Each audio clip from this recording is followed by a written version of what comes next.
Terima kasih Anda masih bersama kami di Kompas Lampung, Saudara. Diduga terlalu banyak menghirup asap sisa api pembakaran di lahan gudang ekspedisi, seorang pria Parubaya ditemukan meninggal dunia. Meski tidak ditemukan tanda bekas luka bakar maupun penganiayaan, jasad korban dibawa petugas ke Rumah Sakit Umum Abdul Muluk Bandar Lampung untuk dilakukan otopsi. Warga Kelurahan Kepang Tebak, Kecamatan Teluk Betung Utara, Bandar Lampung Minggu sore digegerkan dengan tewasnya salah seorang warga bernama Awik yang merupakan pemilik gudang ekspedisi, dan di lokasi tersebutlah korban ditemukan tewas. Menurut pengakuan warga, korban ditemukan tewas tergeletak di lahan gudang ekspedisi ini setelah sebelumnya warga melihat kepulan asap dari dalam gudang. Sebelum meninggal, warga sempat melihat korban sedang beraktivitas membersihkan rumput ilalang di dalam gudang dengan cara dibakar. Warga yang curiga karena kepulan asap di dalam gudang semakin membesar, kemudian merangsek masuk dan menemukan korban tewas tak jauh dari lokasi pembakaran. Warga kemudian melaporkan peristiwa ini ke pihak kepolisian setempat. Dia itu memang hidupnya sendiri di sini.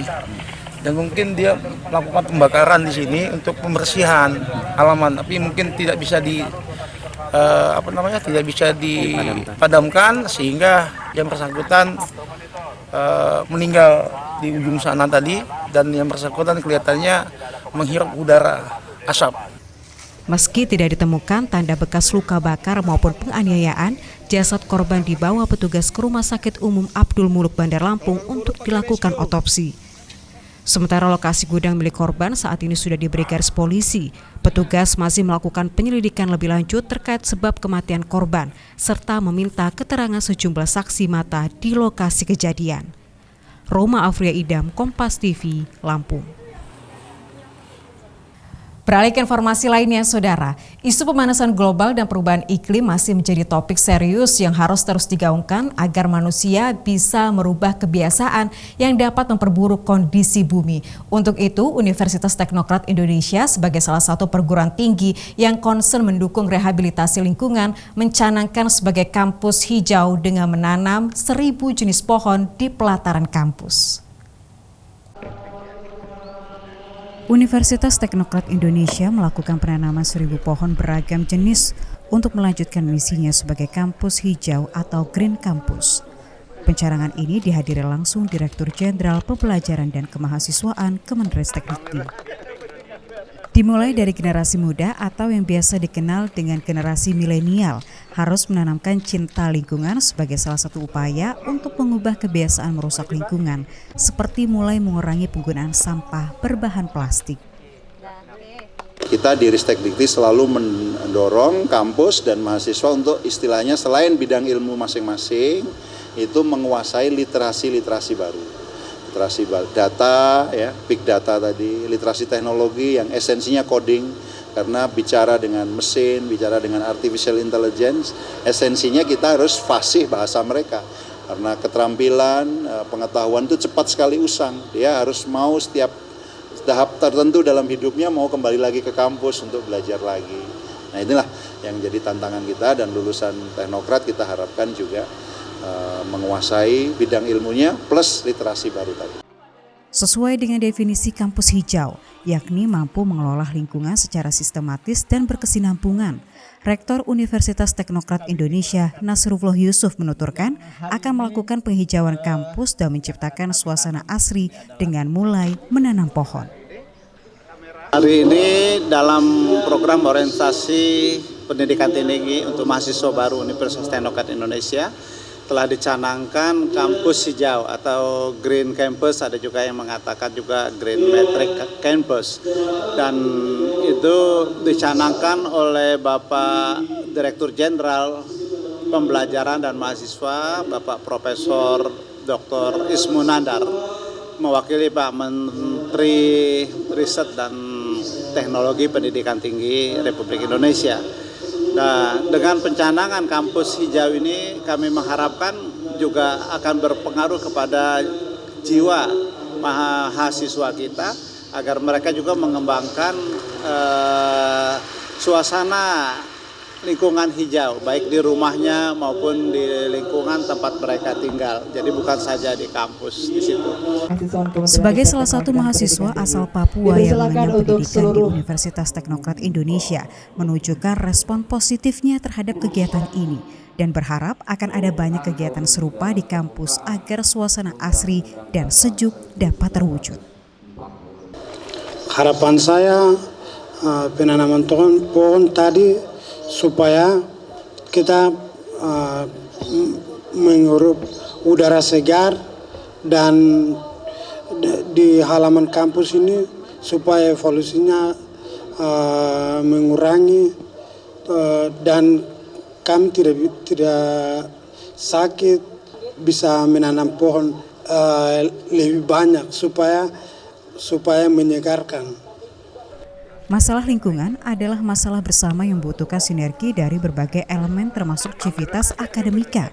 Sebagai kalangan akademisi, warga Universitas Teknokrat Indonesia mampu mengembangkan pemikiran tentang masalah lingkungan bagi masyarakat agar bisa bersama-sama memperbaiki kualitas lingkungan yang berdampak pada kehidupan yang baik dan sehat. Diki Aditya, Kompas TV, Lampung. Kondisi hutan dan lahan yang terbakar di sejumlah daerah di Indonesia yang belum membaik dan menyebabkan korban berjatuhan menimbulkan kepedulian antar sesama saudara. Salah satunya yang dilakukan Garda Bangsa Perempuan Partai Kebangkitan Bangsa yang menggelar aksi peduli dengan menggalang dana bagi para korban kabut asap. Puluhan perempuan yang tergabung dalam Garda Perempuan Partai Kebangkitan Bangsa menggelar aksi peduli bencana kabut asap yang tengah menimpa sejumlah daerah di Indonesia. Kegiatan ini digelar di Tugu Adipura Pusat Kota Bandar Lampung. Acara pun berlanjut pada kegiatan malam amal dengan tujuan menggalang dana kemanusiaan yang diperuntukkan bagi korban kebakaran hutan dan lahan di sejumlah daerah yang terimbas kabut asap. Sekretaris Garda Bangsa PKB Lampung, Mursidi mengatakan, bencana kabut asap yang menimpa sejumlah daerah di tanah air merupakan bencana luar biasa yang membutuhkan perhatian dari berbagai pihak untuk menyelesaikan masalah dan memberikan bantuan untuk meringankan beban para korban. Depannya Pak, apakah kita akan melakukan aksi lagi Pak? Ya, kita akan melakukan malam amal karena memang hari ini korban asap masyarakat yang terkena rumah itu sudah banyak. Jadi kita akan mendukung galangan dalam bentuk bantuan, apakah bantuan obat-obatan, bantuan pakaian anak bayi, bantuan dan sebagainya, yang nantinya akan kita salurkan ke masyarakat di provinsi masing-masing yang terhadap bencana. Hasilnya sejumlah bantuan berupa pakaian layak pakai, obat-obatan dan makanan cepat saji terkumpul. Rencananya bantuan ini akan disalurkan ke sejumlah daerah yang terkena dampak asap. Roma Afria Idam, Kompas TV, Lampung. Saudara, ada baiknya Anda mengetahui harga-harga kebutuhan pokok apakah meningkat atau telah menurun. Berikut harga-harga kebutuhan pokok yang kami rangkum dari beberapa pasar tradisional di Provinsi Lampung.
Sempat dinyatakan buron selama 8 tahun, pelaku pembunuh anggota polisi yang merupakan kakak beradik akhirnya ditangkap polisi. Informasinya usai jeda, tetaplah bersama kami di Kompas Lampung.